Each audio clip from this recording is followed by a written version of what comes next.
I learned early that words are weapons people don't mean to use against you. They'd wait 3 seconds, maybe 4 before their eyes would slide away from my face, looking for escape from the awkward silence my stutter created. By the time I was 12, I'd stopped trying to speak in front of more than one person at a time. The stagecoach rocked through November cold, frost painting patterns on the windows like lace.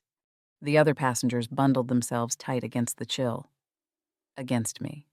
Against the discomfort of a woman who couldn't manage simple conversation. I kept my hand in my coat pocket, fingers wrapped around David Thompson's letter. The paper was soft now from constant handling, the creases worn nearly through. A woman across from me shifted in her seat. She wore a green traveling suit and carried herself with the confidence of someone whose voice always cooperated. "First time west. Dear," she asked. I opened my mouth. The words were there, clear and perfect in my mind. Yes, I'm going to meet my intended. I'm nervous, but hopeful. Simple words. They should have been easy. Yes. The sound caught in my throat like a fish on a hook. I'm... The woman's smile froze, then transformed into something worse than mockery. Pity. She reached across and patted my hand. "That's all right, sweetie. You don't have to talk." The man beside her leaned forward, speaking louder, as if volume would somehow help. "Cold weather we're having. Isn't it?" He nodded encouragingly. "The way people do with children and dogs." I retreated into silence. Let them think what they wanted. I'd learned that lesson in a schoolroom years ago when I'd tried to read aloud, and the children had laughed. The teacher's pity had been worse than their cruelty. She'd excused me from reading after that, excused me from speaking, excused me from existing in any way that required sound. My hand went to my throat, the old gesture, checking if today might be different. The stutter lived there like a locked door. Sometimes it opened. Most times it stayed shut, trapping everything beautiful behind it. I pulled out David's third letter, the one where I'd finally told him the truth. I'd been eloquent on paper. As I always was, words flowed from my pen like water. But I'd known I had to warn him before I arrived. Had written it plainly, I have a severe stutter from childhood trauma. Speaking is difficult for me. If this changes your mind about our arrangement, I understand. His response had arrived 2 weeks later. I'd opened it with shaking hands, braced for the polite rejection. Instead, I find silence restful. A ranch can be noisy enough without forcing conversation. Your letters show me a thoughtful, intelligent woman. That's what matters. I'd read those words 100 times, searching for hidden meanings. Was he kind or simply resigned? Would his patience last past our first meeting? Men said many things in letters that evaporated in person. The stagecoach crested the final hill. Below, a small town dusted with early December snow. The church steeple caught the last light, turning it gold. Buildings huddled together against the cold. Smoke rose from chimneys in straight lines. No wind today. This was it. The moment where I'd discover if running toward something could feel different than running away. I touched my throat one last time. The door stayed locked. But maybe, impossibly, David Thompson had meant what he'd written. Maybe he really did have time to wait. The stage began its descent into town, and I practiced breathing, in through nose, out through mouth. The speech therapist in Boston had taught me that. It helped sometimes, other times, nothing helped. The words simply refused to come, like stubborn children hiding behind closed doors. And all the breathing in the world couldn't coax them out. David Thompson stood on the station platform like a tree that had grown there solid. Still, waiting. I'd expected impatience in human form. Instead, I found Patience wearing a rancher's coat. The stage lurched to a stop. I gripped my small traveling bag and tried to remember my rehearsed greeting. "Good afternoon, Mr. Thompson. Thank you for meeting me." I practiced it silently as the driver opened the door. 6 words. Surely I could manage 6 words. David stepped forward and removed his hat. Before I could attempt speech, he said, "Long journey. Bet you're tired of talking." I nearly laughed. I'd been silent for 3 days straight. He picked up my bag without asking, gestured to a waiting wagon. No pressure to fill the silence with pleasantries.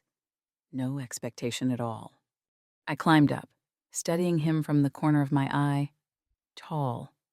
Weathered, but not old. Perhaps 35. His coat was worn but clean, hands capable, gentle with the horses. He settled beside me and took up the reins. We rolled through town. He pointed out landmarks without requiring response. Mercantile. Church over there. Doctor's office. I'm just giving information, not testing me. I realized I'd been holding my breath and forced myself to exhale. "Need to stop for supplies," he said. "Won't be long." The mercantile smelled of coffee and leather. A woman behind the counter looked up as we entered. "David, this must be your bride-to-be." She smiled at me warmly. "Sugar preference. Dear white or brown?" The question was simple. The answer should have been easy. My throat closed. The stutter caught. Familiar panic flooded through me. My hands started to shake. The woman's smile flickered. She glanced at David. Uncertain. His hand touched my arm. Gentle. Brief. Not answering for me. Just present. Take your time. The touch said. 10 seconds passed. 15. Another customer shifted behind us. The shopkeeper started to rephrase the question. "White. Please." 3 stuttered words that cost me everything to produce. David nodded like I'd given a speech. "White sugar it is, Mrs. Chen. And some of those peppermints if you have them." Outside, loading supplies into the wagon, I was shaking. David worked steadily, not rushing, not commenting on what had just happened. Finally, he said, "You handled that fine." Not false praise, just a statement. I pulled out the paper I always carried and wrote, "Most people answer for me." He read it, handed it back. I'm not most people. I'd cataloged 1,000 variations of impatience in my 26 years. The foot tap, the glance away, the gentle interruption that meant, "I'll just finish your sentence." David showed none of them. His waiting felt spacious, like he'd cleared room for my words, however long they took to arrive. The wagon creaked as we headed out of town. I studied his profile, weathered but kind. Lines around his eyes from squinting at horizons. I wondered what he saw when he looked at me. The stutter. The fear behind my eyes. Or something else. Something. I'd stopped, believing others could. See, we rode in comfortable quiet. The sun was setting, painting the snow, orange and pink. I pulled out my journal, a childhood habit. Writing when speaking failed. David glanced over but didn't pry. "I write too," he said quietly. "Easier to get thoughts straight on paper sometimes." I looked at him sharply. He understood. This man who'd agreed to marry a woman who stuttered understood that words could exist in forms other than sound. That paper could carry meaning just as well as air. The first thread of hope unwound in my chest. David showed me the ranch house as the last light faded. It was clean but sparse, a bachelor's careful attempt at order. The pantry was well stocked but chaotic. Flour next to lamp oil, coffee beside nails, My fingers itched to reorganize it. He must have noticed my gaze. "I'm better with cattle than cooking," he admitted.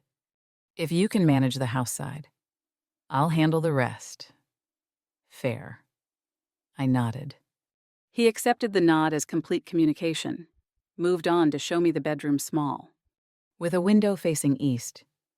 "I'll sleep in the barn until we're properly wed. No pressure." That night, I lay in the narrow bed, listening to the house settle around me. Through the window, I could see David checking the barn one last time.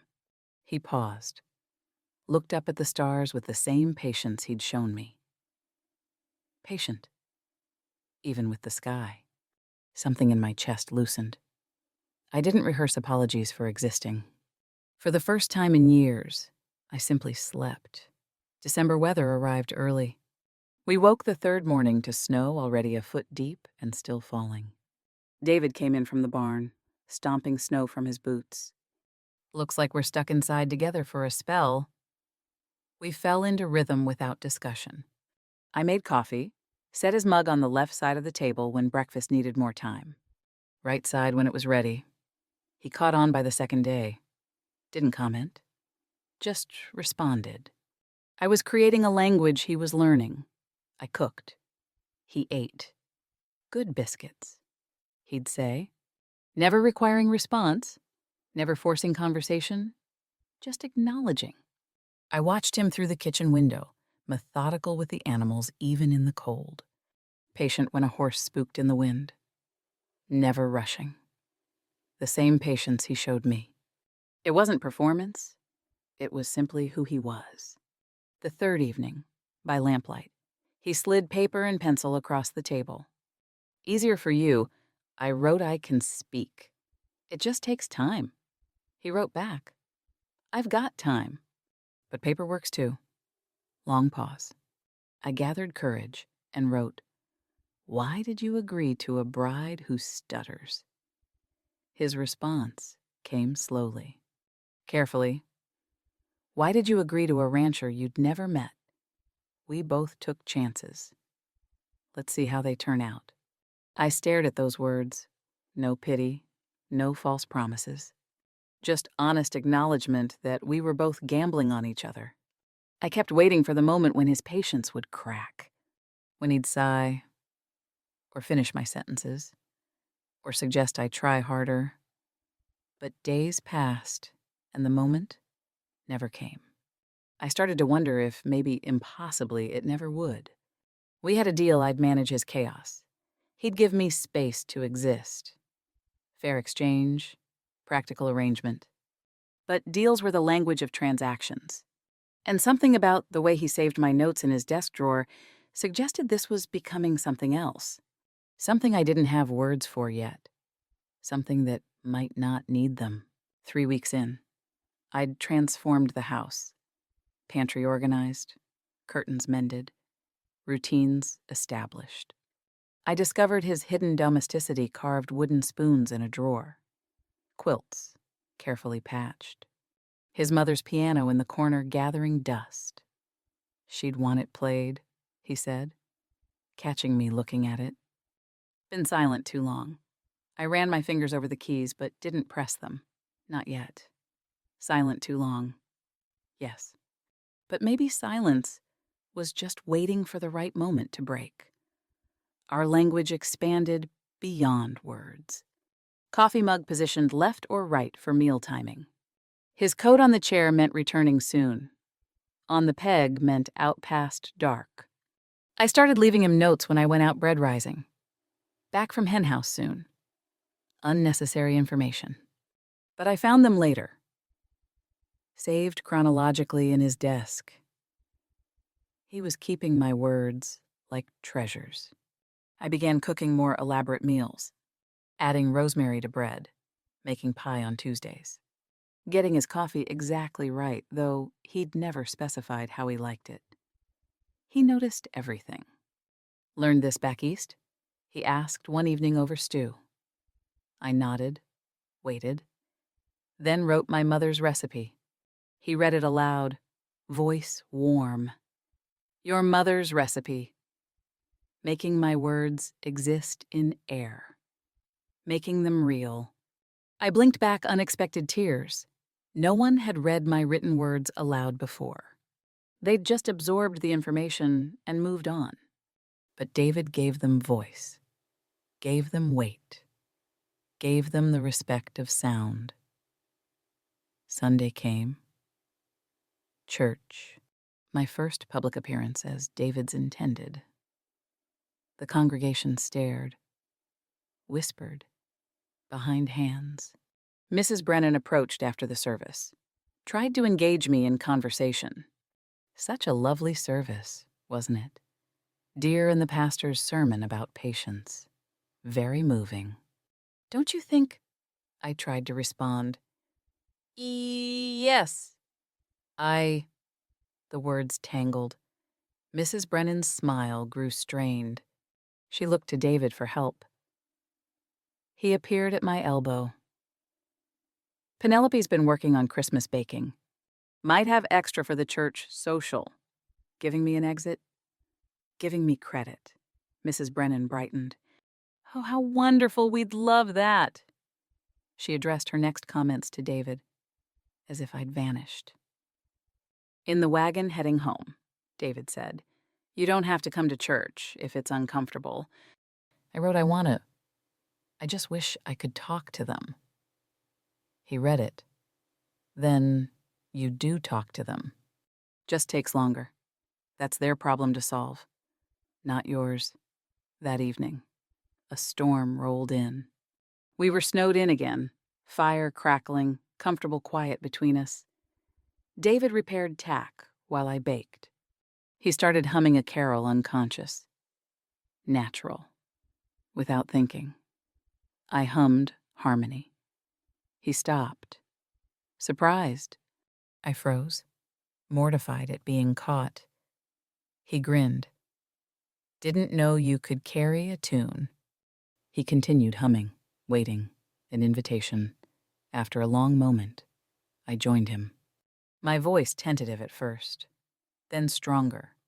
First time I'd made music with someone in years. First time I'd let that part of me show. I started watching for his reactions the way I used to watch for impatience. But I was counting different things now. How many times he smiled when he found my notes. How many times he waited past the point where others would have given up. How many times I caught myself wanting to tell him things, not because I had to, but because I wanted to share my thoughts with him specifically. The house was changing. Or maybe I was changing, and the house reflected it. 2 coffee cups instead of 1. My shawl on the back of his chair. His books on my side of the table. Small integrations, like roots intertwining underground before anyone sees the growth above. When he hummed and waited for me to join, I realized something. He wasn't trying to fix my silence. He was trying to harmonize with it, to find the music we could make together. Whatever form that took. Late that night, I sat at the piano again, touched the keys, remembering. David, reading nearby, didn't look up, but he said quietly, play if you want. House could use some music. I pressed one key, then another. Beginning, Christmas preparations began in earnest. Mrs. Brennan came to the house one afternoon, bringing cold air and expectations with her. We're organizing the church social, she said, settling at my kitchen table like a judge taking her bench. We'd love your help with the baking. Penelope, dear? I wrote my acceptance and handed it to her. She read it, then maddeningly turned to address David. She'll need to be at the church by 9, and we'll need 3 pies, if that's not too much trouble for her. She was talking about me in third person while I sat right there, like I was deaf as well as stuttered, like I couldn't understand unless someone translated. After she left, my hands shook with frustration. I'd had thoughts, good thoughts, about timing, about menu organization, about delegating tasks, smart ideas that would never be heard because they couldn't get past my throat. David came in from checking the stock. What were you going to say before she turned to me? I tried to explain. The words were there, clear and perfect in my mind. I'd had ideas about making 4 pies instead of 3, about coordinating with other women, about timing the baking so everything came out fresh. I had the words caught, tangled, refused. I had ideas. My throat burned. Years of this. Always having thoughts with nowhere to go. Good ideas. My voice broke on the last word. I slammed my hand on the table, eyes flooding with tears of frustration. David didn't move, didn't offer platitudes, just waited. 5 seconds. 10. 20. You always do, he said finally. Want to write them? I shook my head furiously. So tired of writing. Tired of this throat that betrayed me. Tired of being patient with my own broken voice. I stood abruptly. Walked to the piano, sat down hard. He watched. Confused, I touched the keys. Remembered something I'd been hiding. Then I began playing Silent Night and singing. No stutter. The words flowed like water finally finding its course. Voice clear, strong. Everything I was internally made audible. I finished the first verse and stopped. Silence. David stood frozen. Coffee cup halfway to the table. Penelope. His voice was quiet. That was... How long have you been able to do that? I couldn't speak throat-locked again after singing. The irony cruel. I grabbed paper and wrote always. Music frees the words. I don't know why. He read it aloud, then looked at me. Why didn't you tell me? I wrote, would you have believed me that I have a voice but can't use it for things that matter? Your thoughts matter. However they come out. He sat beside me on the piano bench. But Penelope, this... He gestured at the piano. Why hide this I wrote shame? If people know I can speak perfectly, they think I'm choosing not to.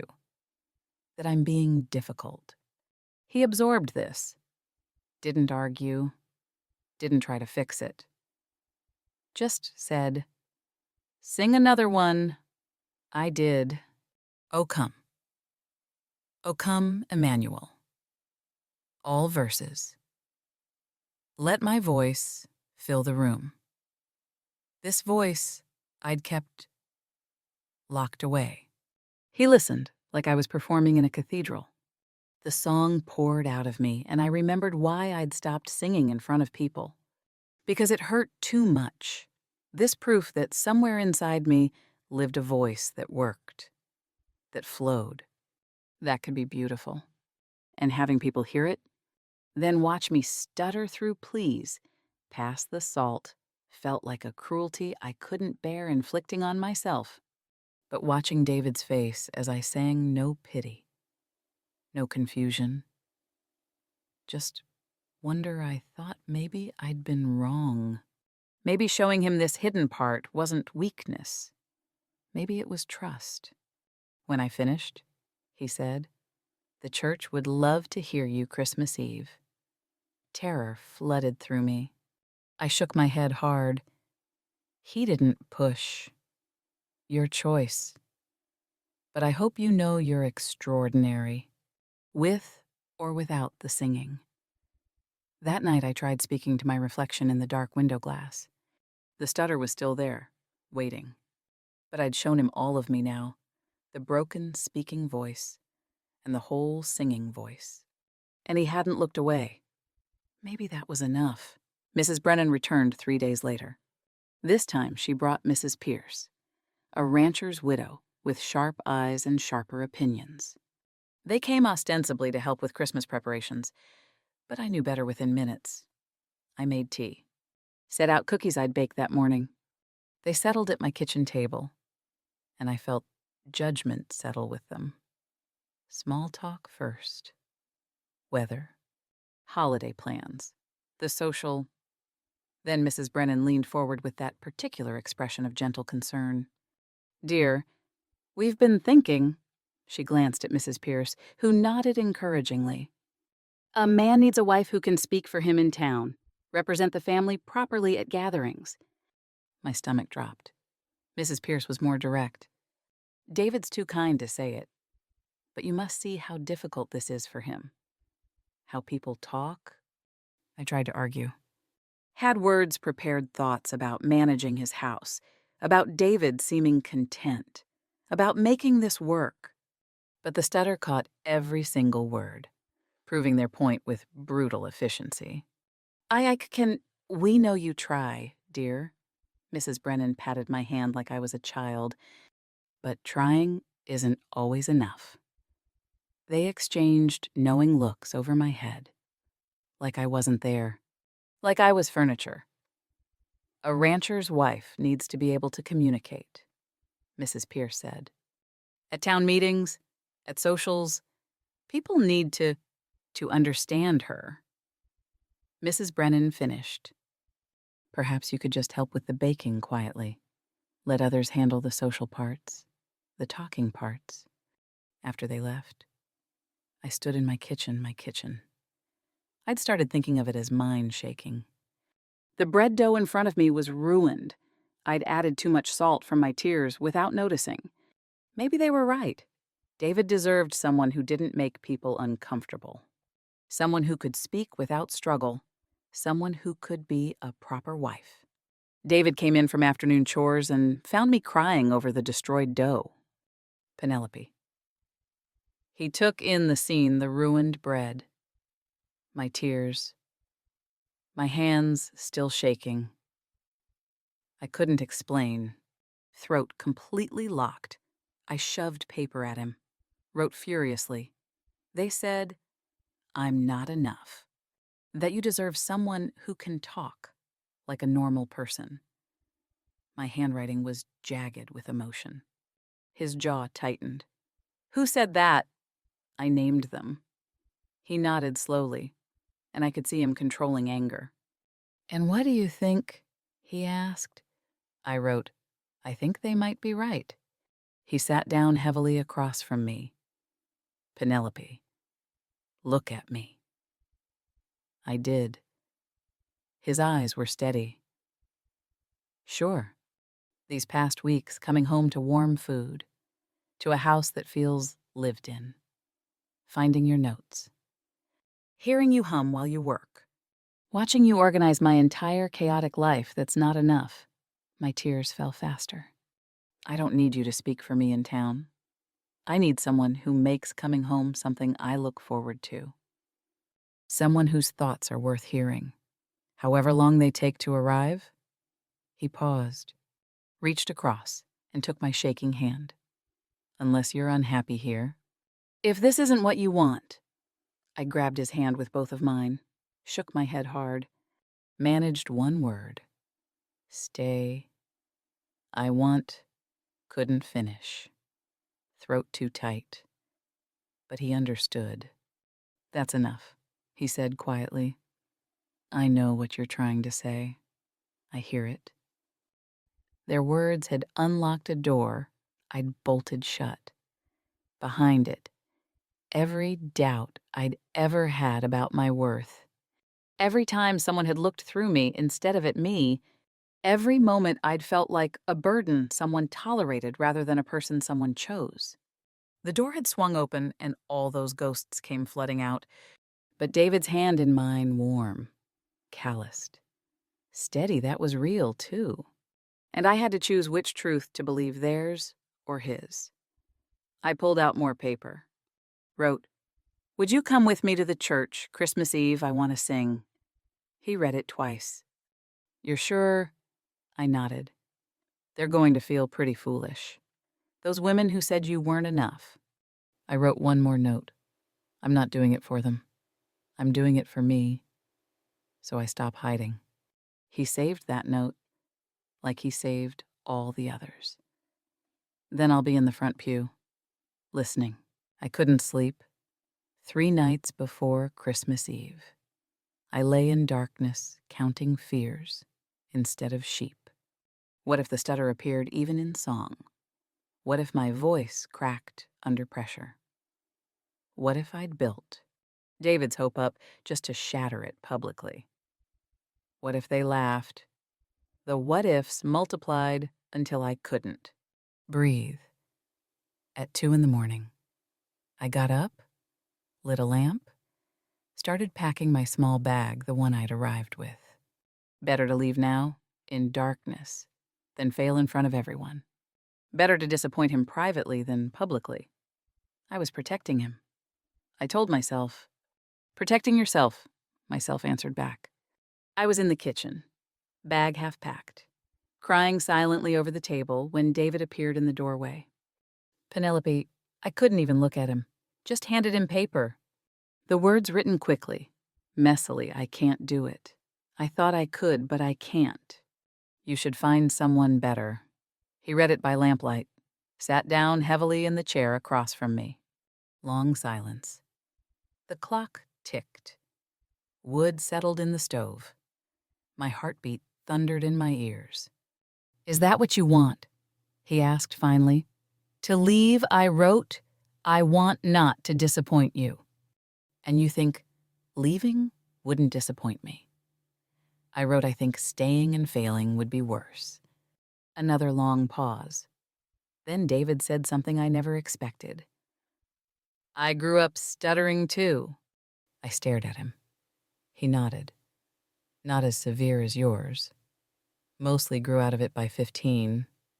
But I remember. He looked down at his hands. The fear that the words won't come. The shame. The way people's patience has a visible limit. The feeling that your throat is a traitor to your mind. I wrote with shaking hands. You never told me. Because it stopped mattering once I found other ways to be heard.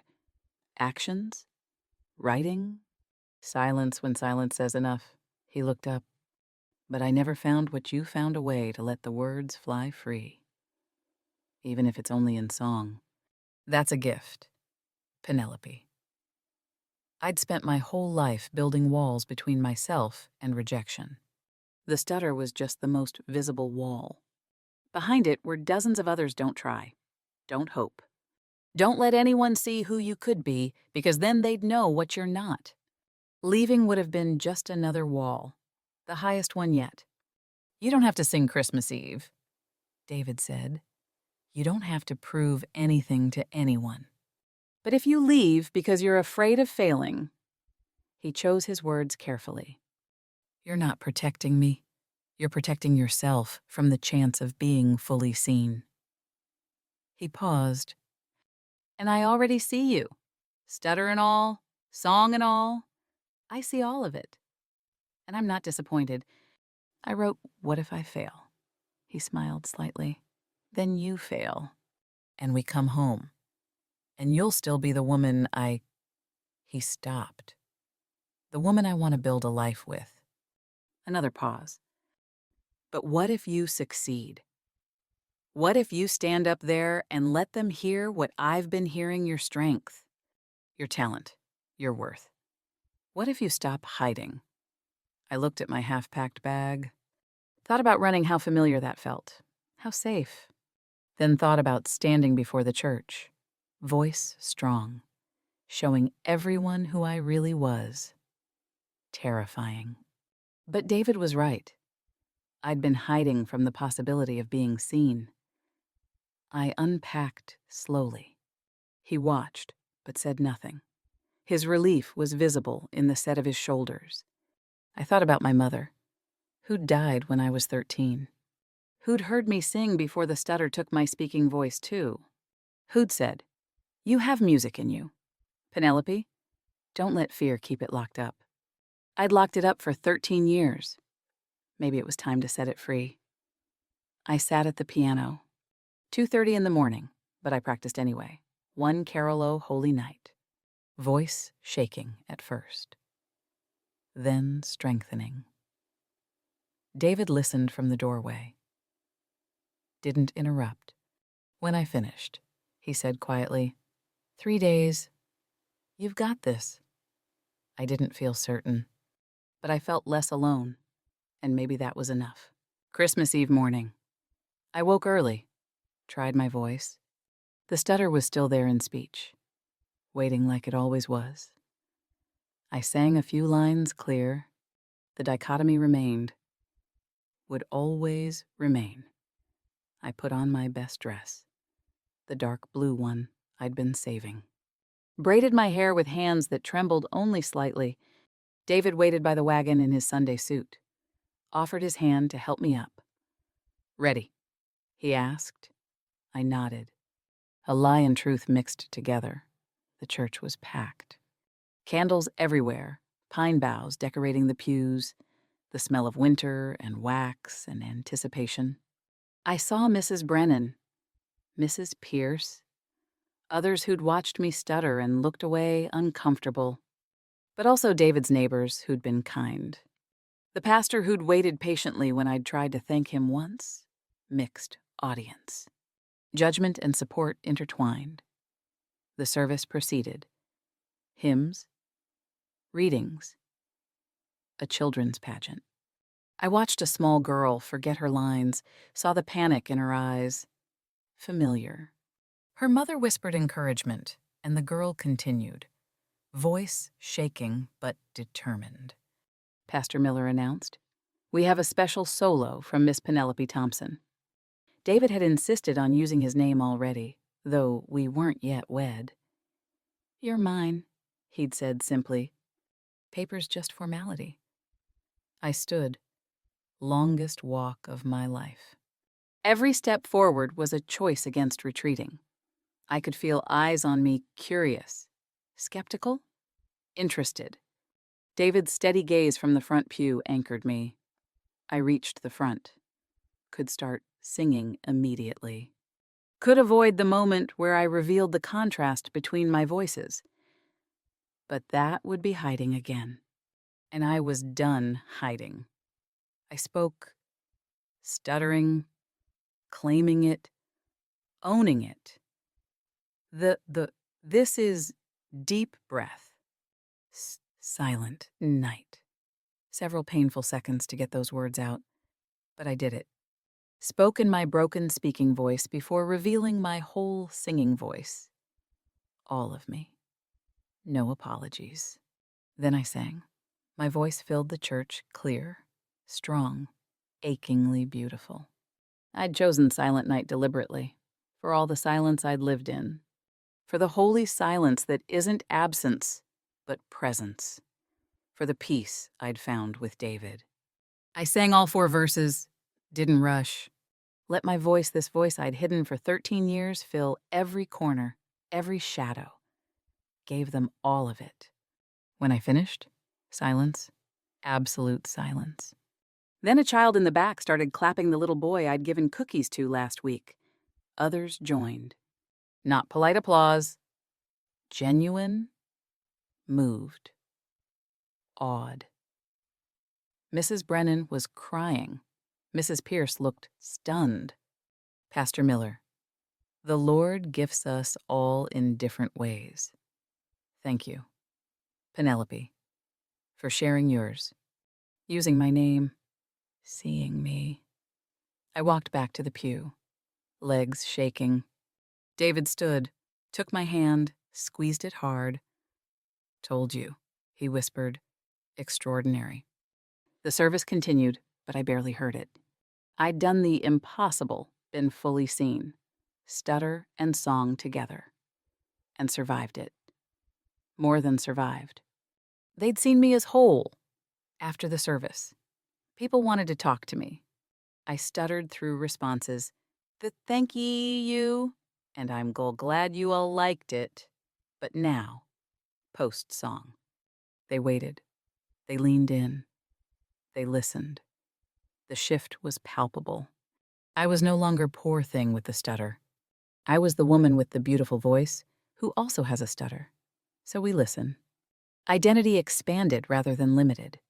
In the wagon heading home, under stars, David said, I have something to ask you. I waited. I was going to wait until New Year's.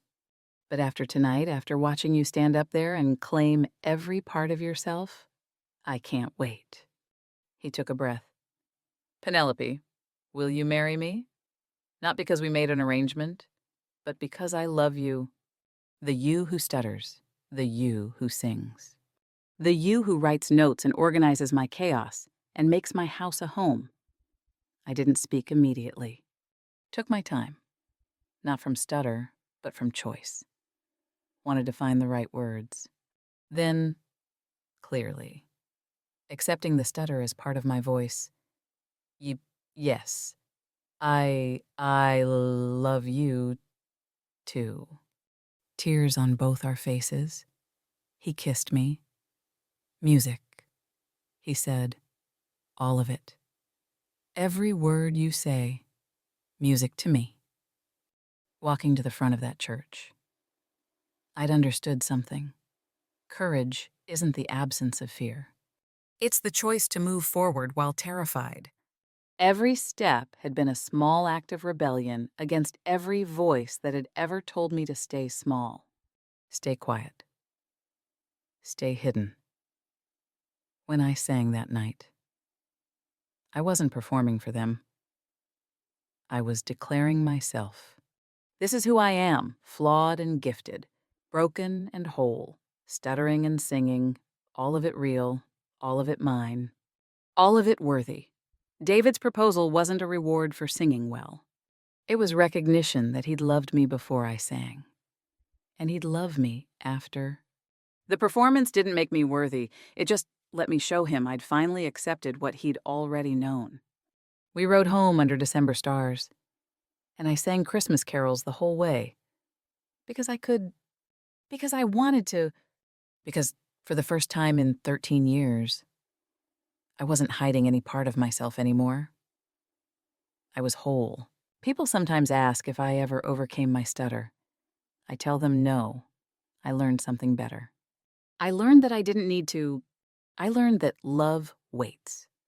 That worth isn't measured in words per minute. And that I have many voices. All of them mine. All of them worthy of being heard. David and I married on New Year's Day, 1886. Small ceremony. Pastor Miller officiating. The congregation sang, "I led them in joy to the world." My voice strong, joyful, free. David's vows were simple. "I promise to always wait for your words. In whatever form they come, I promise to listen." My vows were mostly written, read by David at my request. But I spoke the final line myself. "Stutter and all, I choose you every day," accepting my voice, all forms of it. Spring arrived slowly, snow melted, revealing green underneath. The change mirrored something internal walls coming down, warmth seeping in. I sang while baking now, taught myself piano properly, performed occasionally at church. But I also spoke more, some days easier than others. Some days the stutter barely noticeable, some days severe enough to lock my throat entirely. I learned to accept the variability. My notes were everywhere reminders, recipes, observations, love notes. David still saved them all. I found them sometimes, stacked in his desk, evidence that my words mattered in every form. Written communication wasn't inferior to spoken, just different, equally valid. Mrs. Brennan came to the door one April morning, hat in hands like a penitent. "I wanted to apologize," she said. "I didn't understand. I thought, I'm sorry. I could have been cold. Could have held the grudge. Instead, you learned that that's what matters. Becoming someone children ran to, knowing I'd wait for their excited stories. Someone young brides consulted about recipes because I was patient with fumbled questions. Someone who understood that communication takes many forms. A new family arrived in town that summer. Their daughter had a stutter, worse than mine. The girl was silent, ashamed. 8 years old and already building walls. I sat with her, wrote I stutter too. Want to hear something? Then I sang.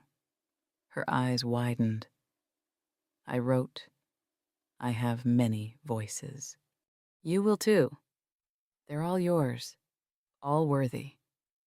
First time I'd mentored someone else. First time I'd been able to use my story to help. One evening, I was writing in my journal while David read nearby. I wrote, I spent so long thinking I had to overcome this stutter to be worthy of love. But David taught me something different. I was always worthy. The stutter was just one part of who I am. Like my brown eyes. Like my tendency to alphabetize everything. Like my voice when I sing. All parts of the whole. David glanced over. Writing about me again. I showed him. He read it. Then you taught me something too. That patience isn't waiting for someone to become who you want them to be. It's recognizing who they already are. I spoke now to anyone who needed to hear it. Past the boundaries of my own story, if you're someone whose words don't always cooperate, whose voice comes out differently than your mind intended, you're not broken. You're not less than... You have voices, maybe many of them. Find the people who will wait for all of them. Find the David who sees waiting not as burden, but as privilege. And know this, you don't have to be fluent to be heard. You just have to be honest. Christmas came again. 1 year married, standing before the church on Christmas Eve. I spoke to the congregation before singing. Last year, I was so afraid. The thank you for ill listening. Not just to the song, to all of me. Then I sang, Oh Holy Night, the song I'd practiced at 2 a.m, the night I almost left. Voice soaring. Confident. Free. David sat in the front pew, listening to every kind of music I made. After the service, walking home through new snow, he said, Still extraordinary. I saint still lucky. I managed. We both are. The stutter is still here. Some days barely noticeable. Some days severe enough to lock my throat entirely. But it doesn't define me anymore. It's just one part of a complex whole, like the color of my hair, or the sound of my laugh, or the way I sing. Without hesitation, all parts of Penelope, all parts loved. David taught me that the opposite of hiding isn't performing. It's simply existing fully, honestly, without apology. Some days I stutter, some days I sing, some days I write, some days I'm silent. All of it is communication. All of it is voice, all of it is enough. I found my voice by accepting all my voices. I found love by letting myself be heard stutter. Song, silence, and all. And I found peace by finally understanding I was never broken. I was just waiting for someone patient enough to hear me whole,